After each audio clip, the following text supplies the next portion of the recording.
everyone. Welcome to the Cynthia Linox Show. I am your host, Cynthia Linox, here again to remind you that this is the best season of your life. Well, you've been hearing me say that mantra at the beginning of every show. Have you made that your mantra? Now, it doesn't have to be that. That's what works for me. This is the best season of my life, and I trust that you feel the same way too, regardless of what situation or regardless of what stage you are at in life. Always see it as the best season of your life. Otherwise, my friend, what are your options? What are your options if you don't choose to see it that way? Because all of this has to do with how you see it, how you perceive it. What is your perspective? What is your perception? I said to my husband this morning, we went out and we had to take care of some business, and things worked out in our favor in such a way that it put some money into our pockets. And I said to him, because we had a conversation over the weekend, and we were talking about, the we have to stay laser focused and stay positive and just always see the best in every situation. And we were just really motivating ourselves and having a good time. This was over the weekend. And then today, we so anyway, I made reference to what we shared over the weekend, and I said, you see, when we keep our minds in that space that aligns with the things that we desire, the things that we hope for, the things that we know can happen, the things we know we can create, then it's like we are just pulling in energy into our lives. We are pulling in the right stuff, the right things, the things that we desire. As opposed to, if you're worried, if you're fretting, if you are doubting, if you are fearing, whatever that is, you want to get out of that zone. You don't ever want to put yourself in that zone. And that's why I say this is the best season of our lives. And this morning, I had more than enough reasons to say we are in a good place. We are in the best season of our life. But I have learned that not everyone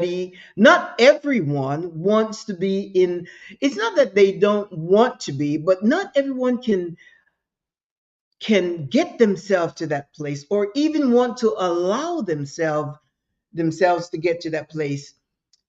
Recently, I had a conversation with someone, and this is someone that I know. And 4 years ago, her spouse, her husband, passed away, and very nice couple. They had a really great relationship. Did a lot of things together, created a lot of memories, and so forth. But he passed away, and she continues to grieve. Now, of course, grief has no expiration date, and everyone deals with grief differently. And I was talking with her, and she said, she was sharing how lonely it is, and that the loneliness is killing her.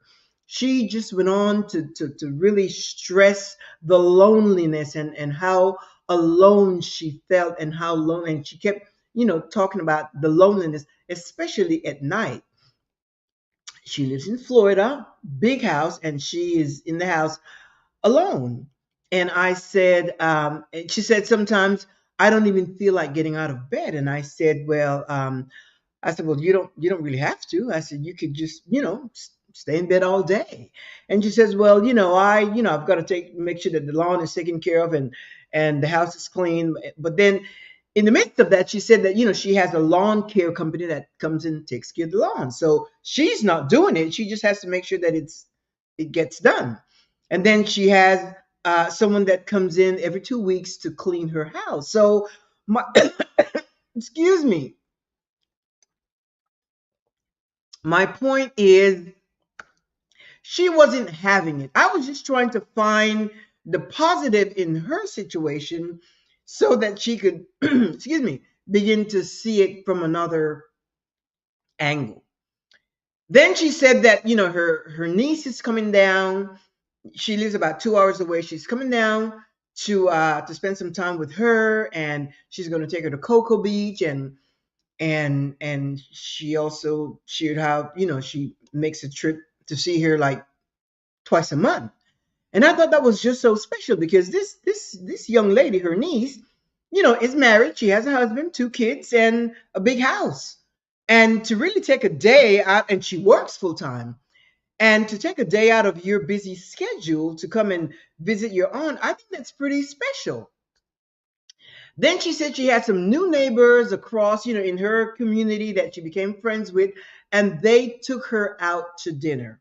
I thought, wow, that is just so, there's something about her that is attracting that kind of energy, that kind of vibe. And then she also mentioned that her sister-in-law, who lives in Chicago, calls her every morning to check on her, to make sure that she's okay and so forth. And, they stay on the phone for a while, chatting and so forth. I packaged those three things that she shared with me, and I said, wow. I said, you are really something special for your your niece to take time out of her days off, to take a whole day to come down and spend time with you, and not only spend time with you, which she does sometimes, comes and takes her out to lunch and so forth, but to take her, she says she's gonna take me to Cocoa Beach and we're gonna spend the day. I thought that was just so special. And then her new neighbors, I said, wow, that's it. I said, you must be really, there's just good energy why they would want to take you out to dinner. And then having your sister-in-law call you every morning from Chicago. So I was just trying to look at the positive side of things, but she was not having it. She said, but you just don't understand the loneliness that I feel is killing me. And I said, I hear what you're saying. you know I hear what you're saying, and that's, allow yourself time to grieve. I said, grief has no expiration date, and in the meantime, you will be doing what you need to do. But I said, on the other hand, you've got these people that are in your life. Your son calls you, and your sister calls you from New York, and so again, I was just trying to bring her to a place where she could show some uh, gratitude for the things she has, but she was not having it. And what I learned from that is that to, you really need to desire a good life. And it all starts in your mind. You really have to want to have a good life. And it doesn't matter how much I tried to encourage her or motivate her, she was not having it. She wanted to stay parked in that whole mindset that she is lonely. And of course, there's nothing I could do about that. I I said, she, has her television going all night, whatever. And I said, well, if you ever think that you need to chat or whatever, go ahead and give me a call. We were up late and so forth. And but anyway, so I came away just thinking, as much as I say this is the best season of your life, you really have to make that so. It doesn't just happen. And then I had another experience having to do with something uh, along the same line yesterday. Yesterday, I went to my dentist. I had to go to my dentist's office. Had a little thing here. That's why. No, it's here, over here. See, now it's gone, fortunately. But it was. I had I thought it was a cavity, so I went to my dentist's office, and my whole thought was, he's going to do an X-ray, see that it's a cavity, and then schedule me back. Generally, they schedule me back, and before I get there, he prescribes some little pills, two of them. I take one before I get there and one when I get there. And what it does, it calms me down, it sedates me, because I don't know about you, but dentists, I have the best dentist in the world, but still, the work that he has to do, it's always associated with pain, and I don't do well with pain. So, but anyway, so they did an X-ray and they realized it wasn't a cavity. It was just food debris that needed to be cleaned out and so forth. So he, he wasn't going to have me go and come back. So there is his assistant, and he said, well, I'm going to numb it and I'm going to clean it out. And for some reason, I don't know what I was thinking. I thought numbing it made using that swab thing and numbing it. Well, he got that needle. Of course, I was laid back with my eyes closed, and he got that needle. Then he just put that needle in there, and I was not happy with that. But and when they put it in, they have to like twist it around and put it over there and whatever. Anyway, so while it was taking effect, he left the office, and his assistant, she and I have become very friendly in my visits and so forth. She watches my show, and we have great conversations. So she's on her way to Paris next week. And I got excited about that. I was like, oh my gosh, how did that come about? And then she shared how her friend worked it out and so forth. And then she said to me, she really hasn't done much since her parents passed away, which is about perhaps a couple of years ago, about a year ago. Her dad died, and 11 months later, her mother passed away. And she said, with that experience, Cynthia, that killed me. She said, I was crying, and she just started to share. She said, I was crying every day. And every day I came to work, I just could not, I would be taking care of, a patient, and I just started crying. I had to, leave, and I just cried every day. And she said she knew that she was heading into a depression. She identified it right away. She said, I knew that I was heading into a massive depression. So she came to work and she shared it with the doctor, her boss. And her boss, they have a good relationship. And he immediately called a friend, a psychiatrist, and scheduled her to have some sessions so that she could, walk through this whole emotion of loss, of grief, and so forth. And she said she started going, and she said by the third session, I got my smile back. I could laugh again. And she said she continued to go. By the sixth session, she was done. She was finished. As a matter of fact, the psychiatrist told her, I believe you're good to go now. You are back to yourself. So just look at this. I started thinking, here I am. I spoke with this person a few days ago, and then yesterday with Della. And first of all, what I admired about her is that she had no shame. She had no, it was not a secret. She realized and acknowledged that she was having a mental situation, depression. She's been his assistant for the longest time, so she knows a lot of stuff about the medical field. And she realized that she was heading into a depression, a serious depression. And she wasn't afraid to share it. She wasn't ashamed. She didn't hesitate. She didn't procrastinate. She said, told her boss, she said, I need help. I'm going to have to find help. And he took the initiative and scheduled her with a psychiatrist. And she got the help she needed. This is the thing. She identified what was wrong with her, and she discovered what she needed to do for herself. Now, I said to her, I said, wow, that's great. And I said, I really admire you for that because, first of all, you identified, you knew, you recognized, you admitted, you acknowledged that I need help. Otherwise, you would have gone in a downward spiral. And then to voice it, because this mental health issue, it's so taboo that most people, they don't want to share it. Some people walk around with a low grade depression and don't even know it. But she recognized that she needed help.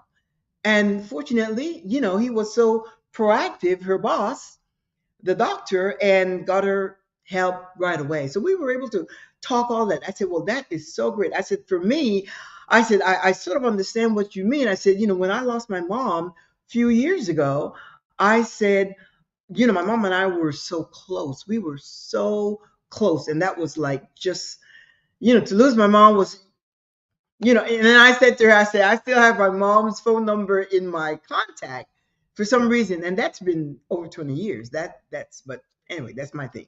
I used to call my mom Corazon de Melon, which is like my little melon heart or something like that.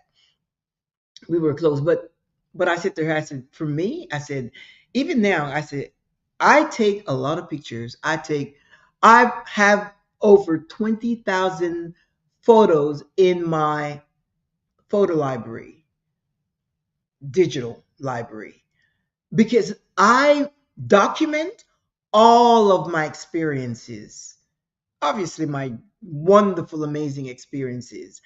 And even the other day, I have this album of my mom, and I went through the album, and it just really soothes my heart, my emotion. And when my mom passed away, I had some time of just solace, just peaceful time with my own thoughts.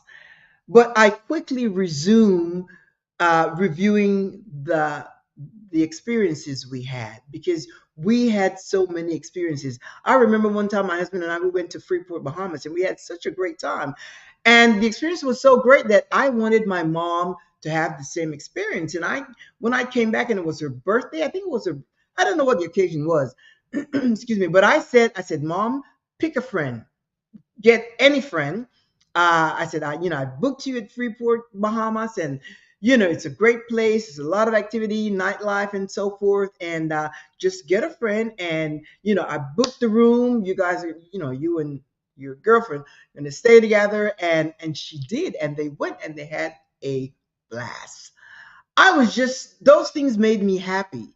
Another birthday, I and I think I shared this before. I booked a reservation at on the Twin Tower in New York before it came down, and I went there with my friend and surprised her. Showed up, not I'm talking to her on the phone, and I knocked at the door, and she's like, "I wonder who is that?"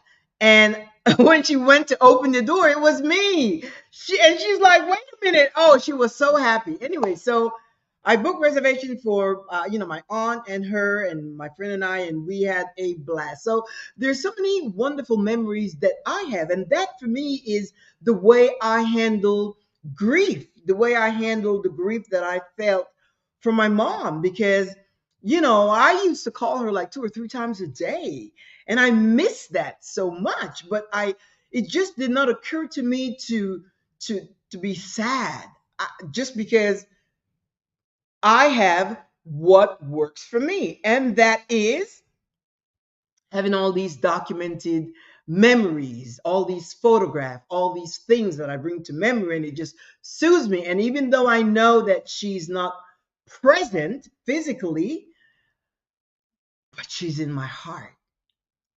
And so I was sharing that with Della yesterday. And so, she, first of all, I was commending her for recognizing her situation. And then I shared with her, and then I said, each person really has to discover what works for them, but look for something that's going to pick you up. And that's what I was trying to do with the person that I spoke with a few days earlier that was talking about how lonely she was. But then I realized that you can't pick somebody out of their uh, funk sometimes, out of their situation. You just can't pick them up. No matter how much you try to encourage them or motivate them, it's not easy.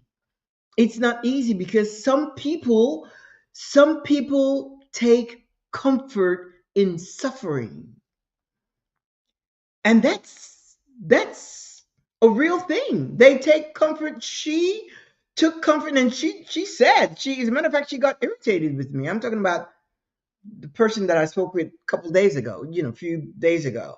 And she said, you just don't understand because you have not had that experience. And she was really getting, I said, wait a minute. I said, and I had to set some boundaries right away. so that she would know that, I was trying to show her the kind of person she was that would invite that type of energy from her niece to come visit her twice a month, 2-hour drive, or the neighbors, appreciating her so much that they would take her out to dinner. And then she has her sister-in-law calling her every day. I wanted to encourage her so that she could, like, wow, like, life is really going on for her, but she wanted to stay in that situation, and she stayed stuck there. She stayed stuck there. And that really opened my mind. When I say this is the best season of your life, I really mean that. But And even though it's something that I knew, I know that you, my friend, myself, we have to make it happen. It's not something, because every day we have opportunities to be sad, to be afraid, to be uh, confused, to be, all these emotions, stuff comes up, to be worried, people that are given to that, or, just get so busy trying to figure things out, put out fires, doing this, that, the other. Every day we have opportunities for that. And unless we are consciously aware that it is oneself that governs what you do, what you think, what you feel, what emotions you allow, and so forth, it just doesn't happen.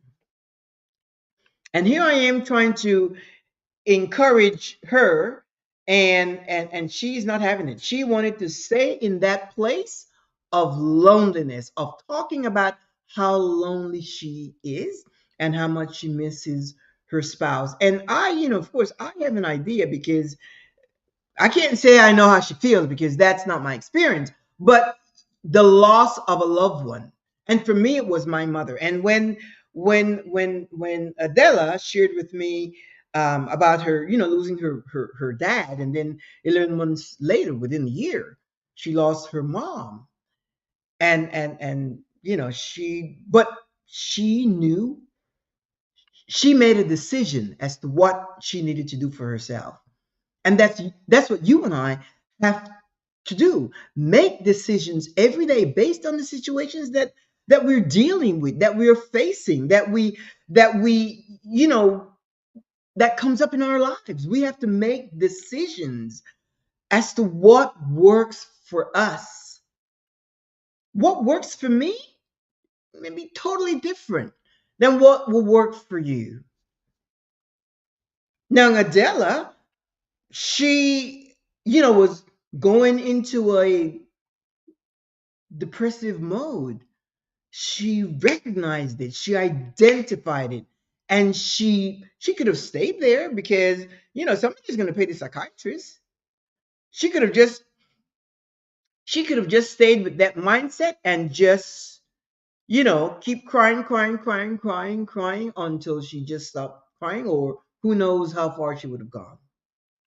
But she identified it, and she says, no, no, no, no, I've got to do something about it. And then she shared it with her her boss, the doctor, and he set her up right away with a mental health professional. She wasn't ashamed that the taboo, because that's the whole thing. As a matter of fact, she and I were talking yesterday, and we said, when I was uh, complimenting her, and saying, that is so great that you were strong enough to deal with that, because when you think of people like Robin Williams, who would have thought someone like Robin Williams, that made us laugh and gave us such great movies like Mrs. Doubtfire and things like that. And then we talked about Anthony Bourdain. Who would have thought Anthony Bourdain was going through depression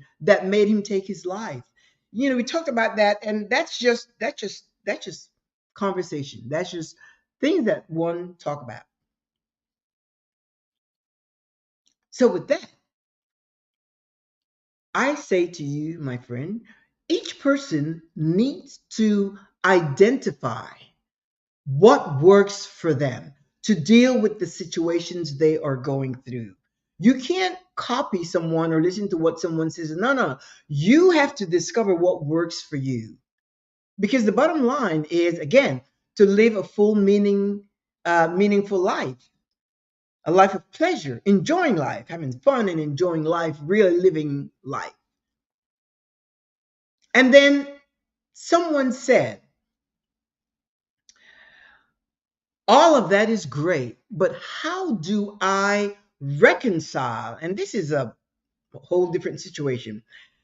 How do I reconcile my uh, religious walk with my desire to live my true, authentic self, to be my true, authentic self? How do I reconcile that? It seems like they're clashing. The things I want to do, it just doesn't line up with my religious indoctrination. And so there's always a conflict. They want to do this, but they're hindered by this, and just back and forth. And few shows ago, I did a segment on religious trauma syndrome, which has become a real thing. The mental professionals are trying to get it logged in the books as a medical diagnosis. Religious trauma. They're lobbying for that to be logged as a diagnosis because it's a real thing. And I said, having to do with this, I can only tell you what I did because, and again, I share this a lot, but it comes up a lot. And as it comes up, I can only share my experience. And when I'm not a religious person, but I was in my adult life. And when I say religious, I mean that I was into religion and that whole Christian indoctrination and so forth. And I spent many years in that. But when I grew up, we grew up normal, fun, happy, no burdensome type of indoctrination. Even though I went to Catholic school, it was, we went to school and we were happy. But in one of my vulnerable moments, I got born again and took that path and so forth. And and when I met my husband, dragged him along, and he just kind of came just because of me. That's what he says. But when we decided to leave religion about 15 years ago, we left in good standing with everyone, pastors and everyone in the congregation. Um, had good friendship, and some are still our friends, and so forth. And we said we were going to take a sabbatical, and we just never went back, because what happens is that my husband, he was done with that whole thing, because that's not, he wasn't used to that. And after we were in church like 16 years, I don't know, 15, anyway, we were in church a long time, and then he just said that's it. He wanted to live and adventure and excitement and just do things without so when we left, we said, we're taking a sabbatical, and we just never went back. And that's because I, uh, or we, but I'm just talking about myself. I went on this journey of self discovery, which I still am, because I just knew there was something missing in my life. I just knew that, the real Cynthia needed to come out, just with bodacious and fearless and just confident and assertive and so forth. And I had all these questions that, just like this person said, how do I reconcile my religious indoctrination to the person that I want to be, my true authentic self? I had that as well. I had that challenge.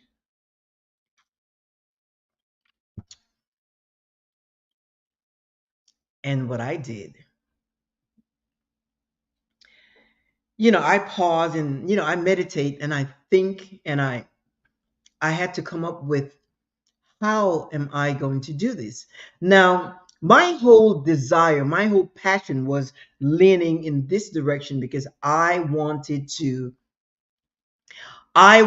discover my true, authentic self, to walk in my own identity, not the identity that was imposed upon me that says, you have to behave this way, you can't do this, you can't do that. I didn't want it. I wanted to get rid of all of that.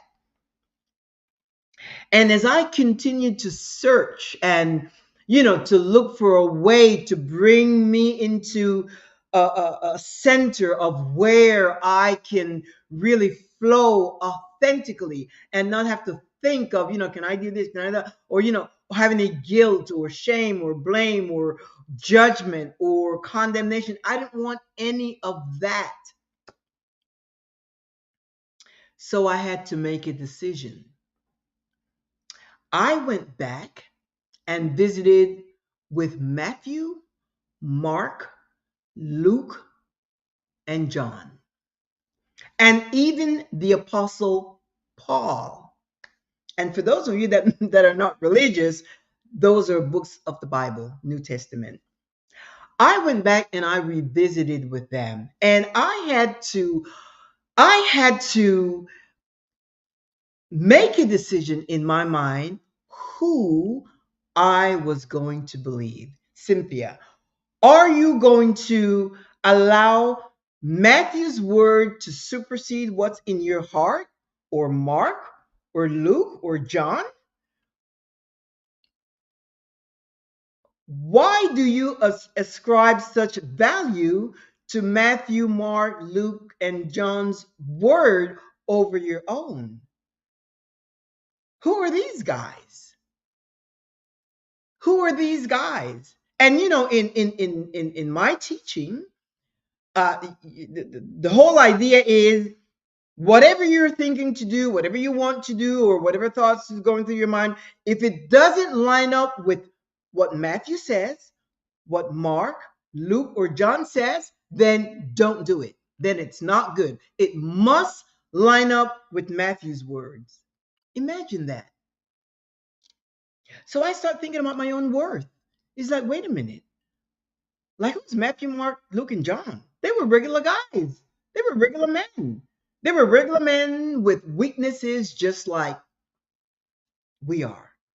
And then you have the Apostle Paul, who had to deal with fleshly situations, because what happens is that all of that doctrine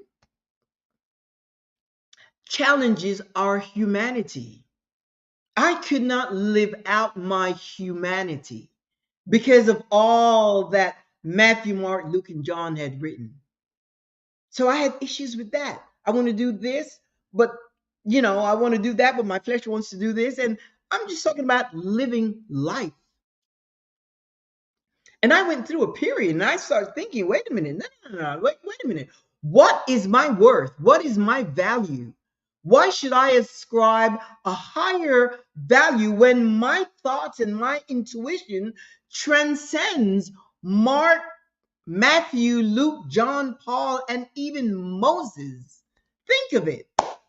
Think of it.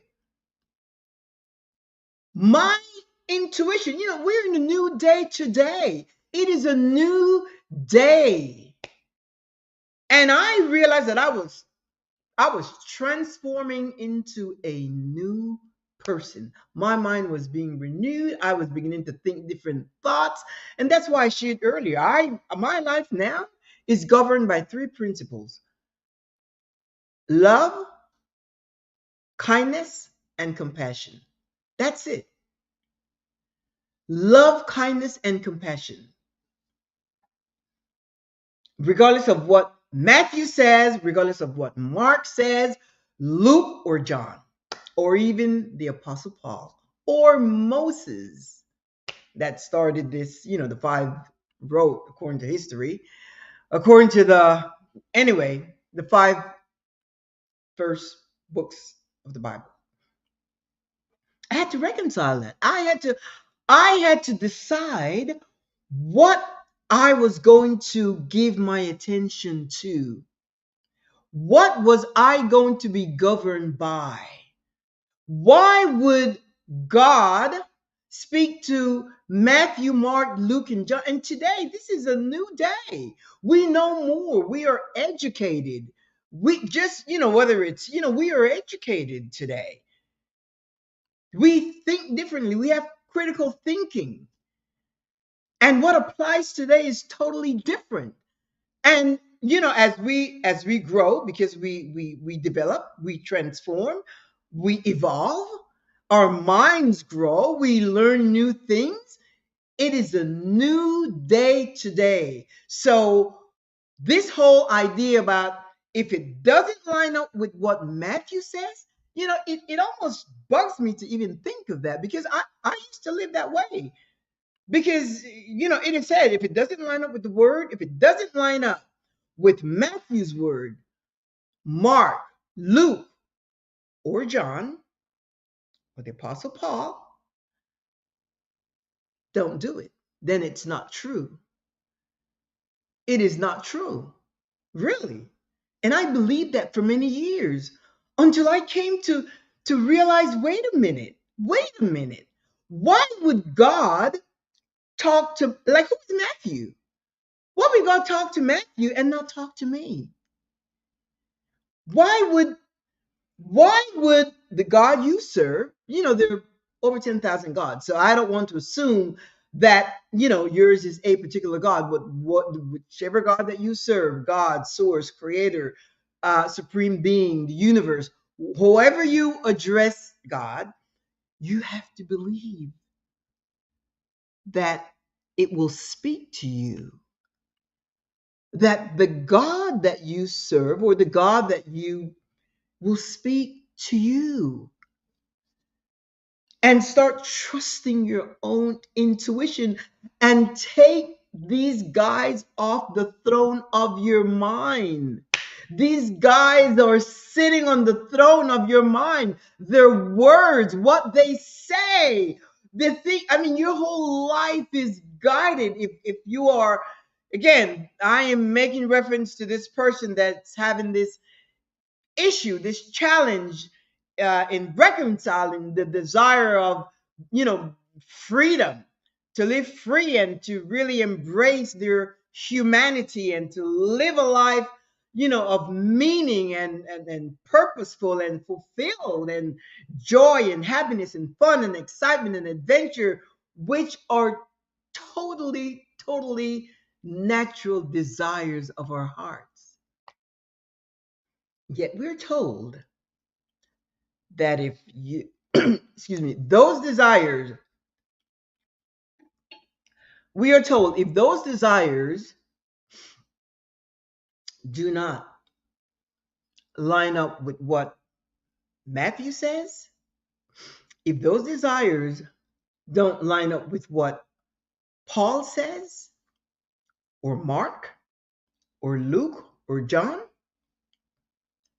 they're not good. And I believe that for many years. I used to teach that. I used to teach that as well. Bible school. Imagine that. But I have become so aware, it's like Cynthia. I have become so aware of my worth. And that's a place that once you get there, and you have the courage to say basta, which, like, enough of this thing over here. That's it, Matthew. That's you. That's it, Mark, Luke, John. Tata, amigos.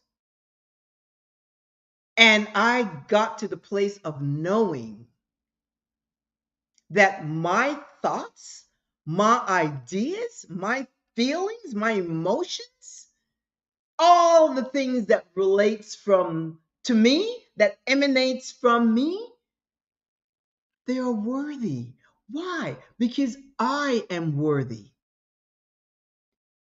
You have to be so hung up on yourself. You have to be so into yourself that you grow in confidence and assertiveness.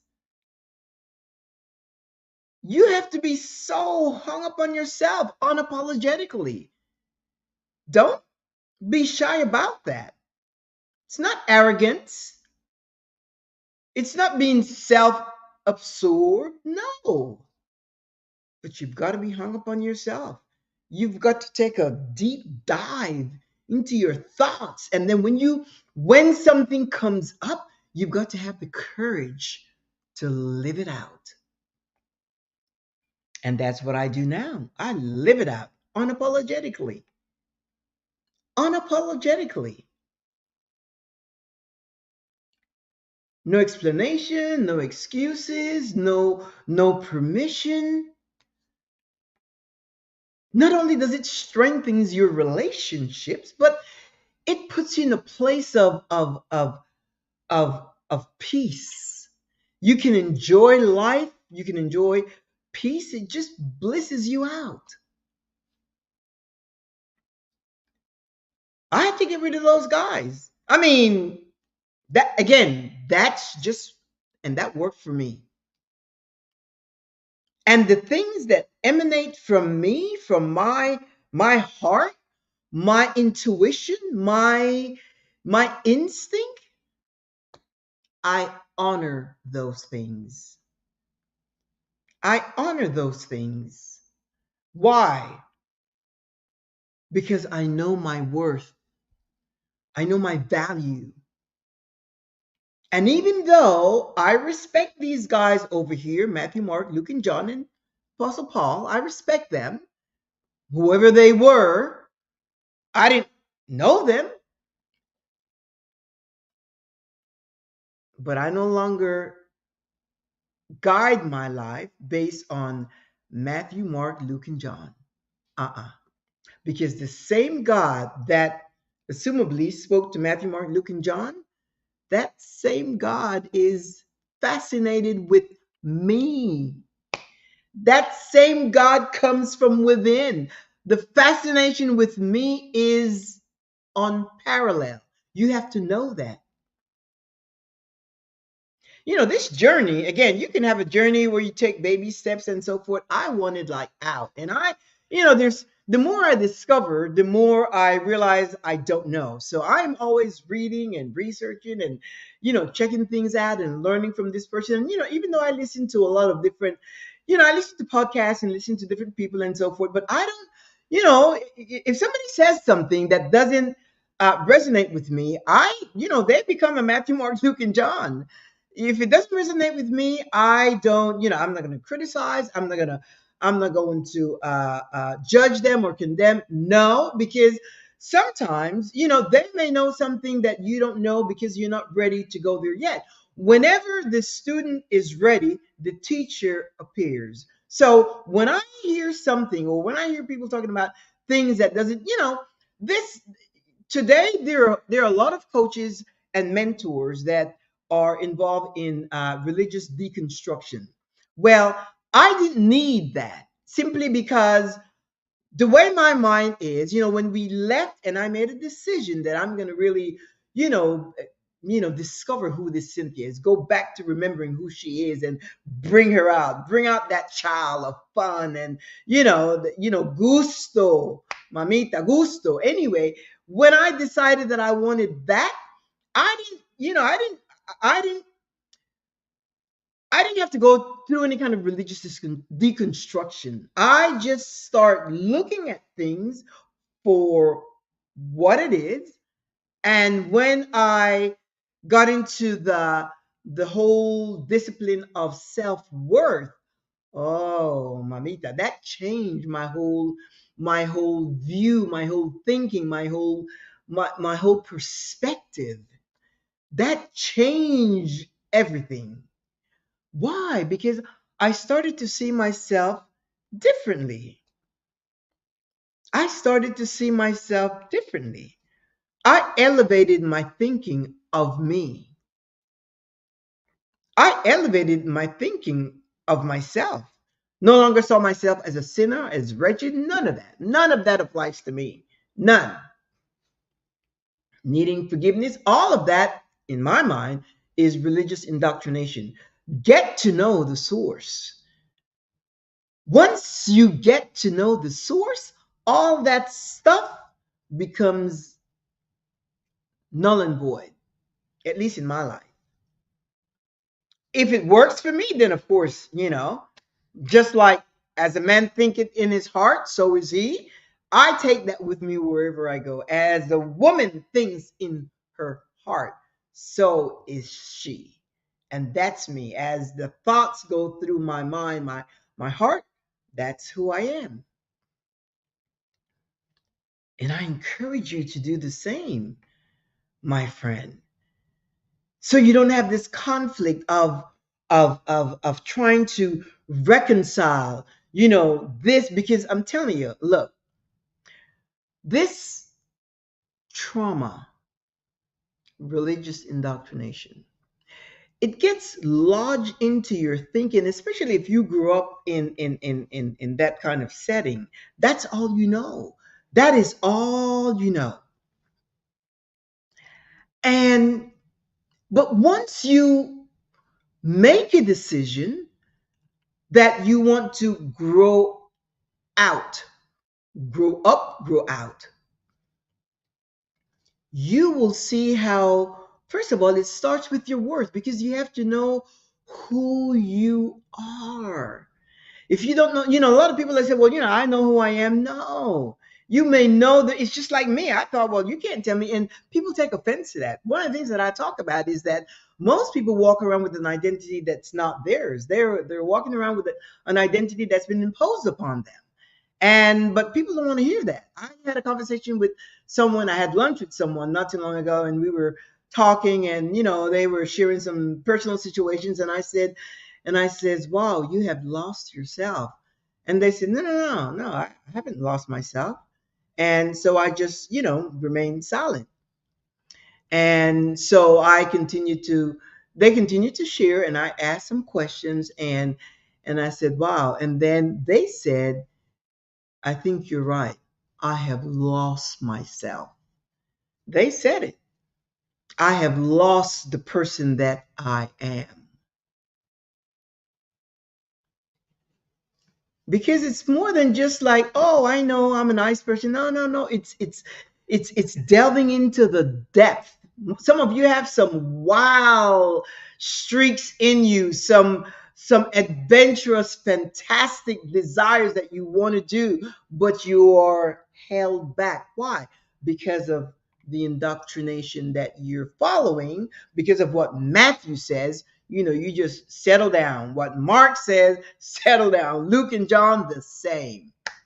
So we're listening to these guys and not following those innate desires. That's why, my friend, we cannot, some people, they walk around proselytizing, and you can't do that. Recruiting people or converting people. I was converted, but that was, again, I was at a very vulnerable uh, time in my life, and I just yielded. But you can't. That's why with me, nobody, see, I do not subscribe to any kind of religious doctrine. None. Zilch. None. Not even spirituality or the oneness thing, because when I left the church, and I, you know, was searching for truth. And this whole thing about spirituality, people say I'm not religious, I'm spiritual. I kind of subscribed to that for a minute, and then it was this whole oneness thing, oneness, we all one, and all that. And that may be true, but I don't even get into that. I am free to love whomever, wherever, whenever, and I allow myself that. I know my worth. So you can't go around proselytizing and trying to convert people to believe the way you do. No, that's not right. Not even your children. And again, that's my view. That's why some kids turn out rebellious, because after a while they, what's on the inside of them wants to come out. They want out. It wants to come out. Why? Because it's innate and wanting out, wanting a breather from rules and laws and regulations and practices and all of that. Because there's a life to live. You know, Matthew, Mark, Luke, and John, they were regular guys. They were fishermen. They were regular guys living regular lives. You remember Jude? You know, he sold out his friend for some coins. These are regular guys with flaws and faults and weaknesses and limitations, just like you and me. They're regular guys. So why should I submit my whole life, my whole thought, my whole universe? Why should I submit it to Mark, Matthew, Luke, John, Paul? No. That's again, that is how I reconcile that challenge, because you know you want to do what you know or what you've been taught, yet your humanity over here is leading you. You know, you're being pulled. You know who had that experience? Paul, the apostle Paul. He said, oh, as a matter of fact, I think he said something like, oh, wretched man that I am, you know, the things I want to do I don't do, I just yield to the flesh. He was a human like you and, you know, both like you and I, you and me, whatever. He was human. Paul was so human. He was so human. He said, oh, wretched man that I am. I don't call myself wretched. I'm not wretched at all. No wretched, no sinner. I don't ascribe any of those terms to myself. So you have to do what works for you. And not everyone will. You know, that first person that I spoke with about, you know, her being lonely, she wanted to, she took comfort in her suffering. She wants to stay there. And, you know, I mean, hopefully that changes, but if it doesn't, that's where she wants to be. I mean, I don't think she really wants to be there, but that's just where she is. Because you can grieve. Again, there's no expiration date on grieving, but you can also live a life. It's like, you know, Adela, the second person that I spoke with yesterday. Um,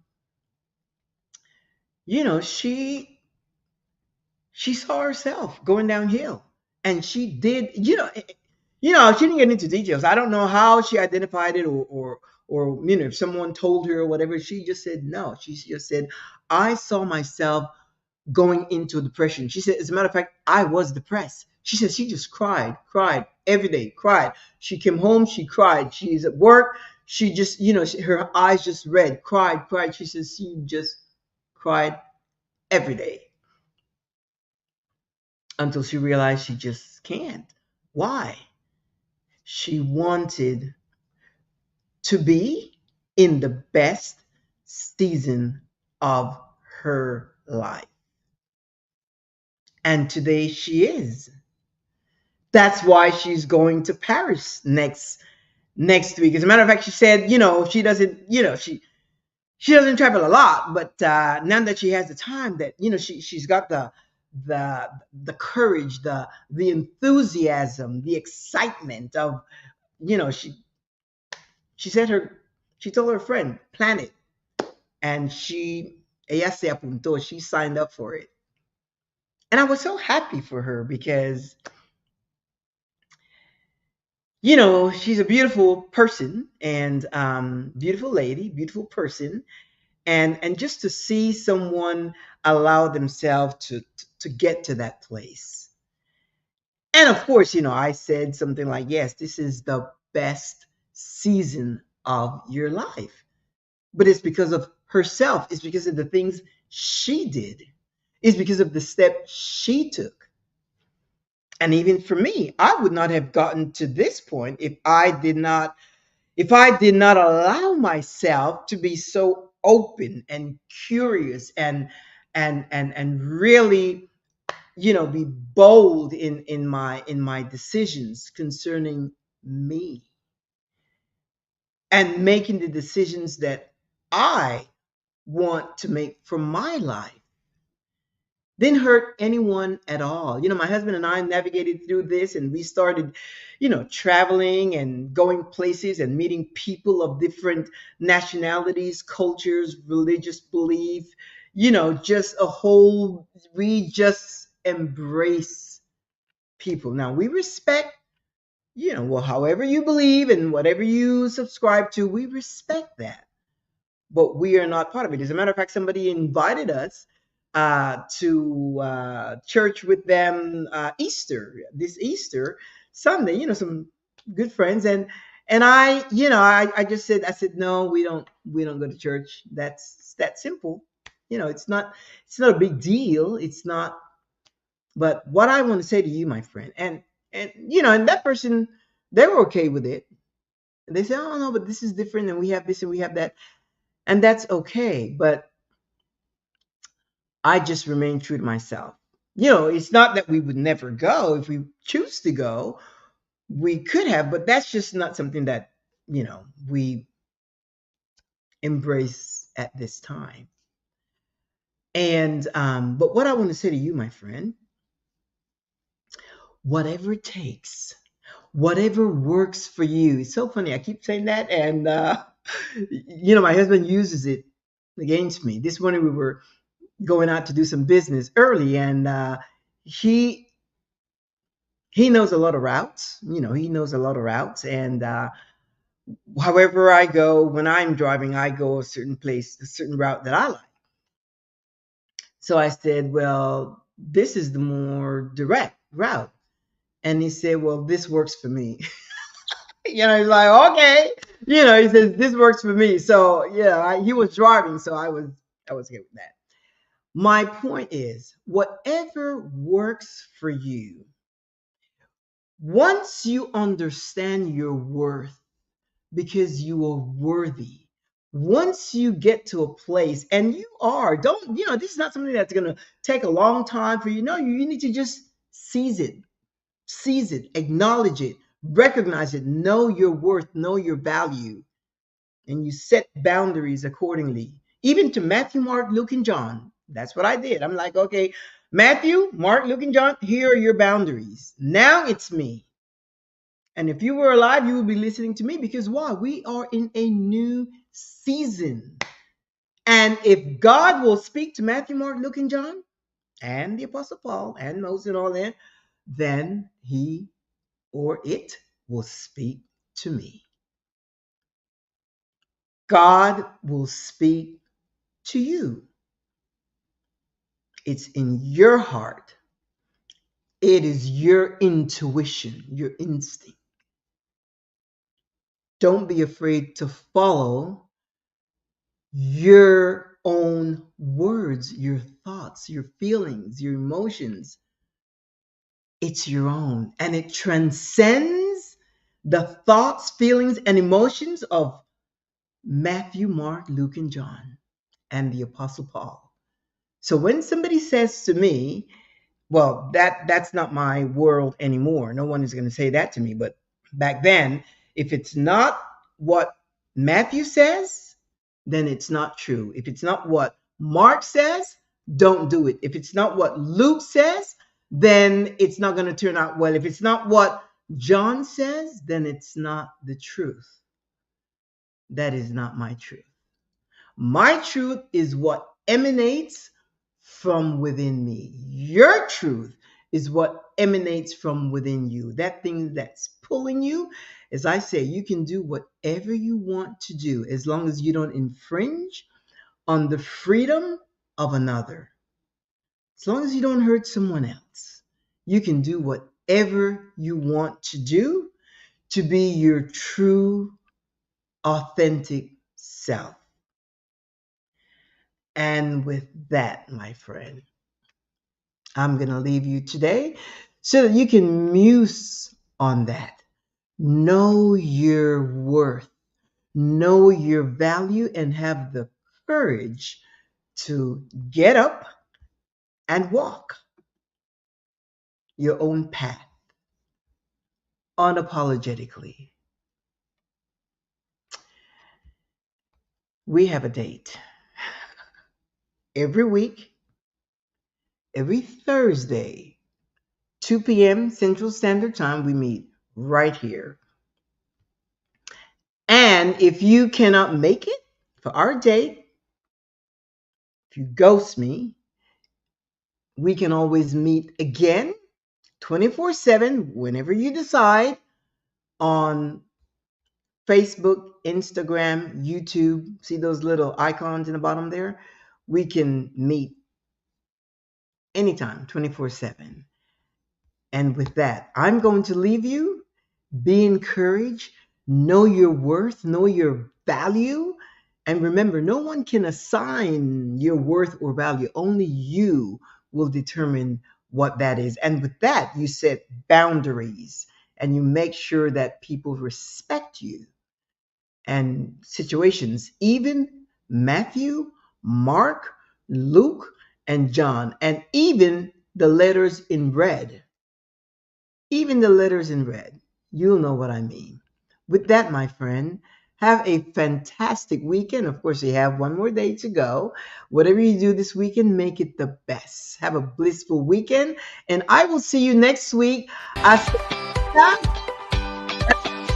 hasta la próxima semana. Au revoir. Ciao.